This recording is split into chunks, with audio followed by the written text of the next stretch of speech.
حدثنا عبيد الله بن موسى قال أخبرنا حنظلة بن أبي سفيان عن عكرمة بن خالد عن ابن عمر رضي الله عنهما قال قال رسول الله صلى الله عليه وسلم بني الإسلام على 5 شهادة أن لا إله إلا الله وأن محمدا رسول الله وإقام الصلاة وإيتاء الزكاة والحج وصوم رمضان. Narrated Ibn Umar.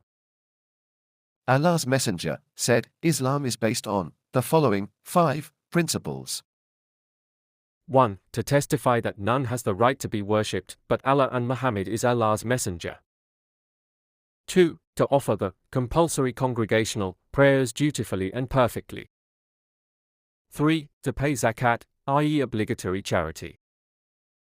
4. To perform Hajj, i.e. pilgrimage to Mecca. 5. To observe fast during the month of Ramadan.